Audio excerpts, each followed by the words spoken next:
Hi friends, இன்றைக்கி நம்ம பார்க்க போகிறது கருப்பு காராமணி சுண்டல்.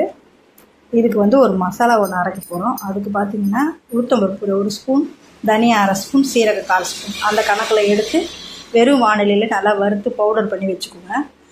சுண்டலை உப்பு போட்டு வேக வச்சுக்கோங்க. அதுக்கு தாளிக்கிறதுக்கு கடுகு, கடலைப்பருப்பு, உளுத்தம்பருப்பு, சீரகம், காஞ்ச மிளகா, கருவேப்பிலை, தாளிப்பு எல்லாம் எடுத்து வச்சுக்கோங்க. கொஞ்சம் பெருங்காயமும் சேர்த்துக்கோங்க. எண்ணெய் வச்சு எல்லாம் ஒன்று முன்னாடி ஒன்று போட்டு நல்லா பொன் வறுவலாக வறுத்துக்கணும். நல்லா முதல்ல இப்போ கடுகு போட்டாச்சு. அதுக்கப்புறம் எல்லா பொருளையும் போட்டு நல்லா பொன் வறுவலாக வறுத்து அது கூட அந்த நம்ம அரைச்சி வச்ச மசாலா இருக்கு இல்லையா, அதை போட்டு நல்லா வாசனை வர அளவுக்கு கொஞ்சம் வறுத்துக்கோங்க எண்ணெயில். அதுக்கப்புறம் சுண்டல் போடுங்க. கொஞ்சம் பெருங்காயத்தூள், உப்பு இருக்கான்னு பார்த்துக்கோங்க.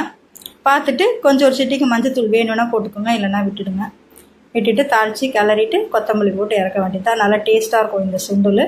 இந்த ஆயுத பூஜை அன்றைக்கி செஞ்சது தான் இந்த வீட்டில் இந்த சுண்டல். நல்லாயிருக்கு, சாப்பிட்டு பாருங்கள். டேஸ்ட்டும் டிஃப்ரெண்ட்டாக நல்லாயிருக்கு. கருப்பு காராமணி சுண்டல் சூப்பராக இருக்கும். சாப்பிடுங்க, சந்தோஷமாக இருங்க.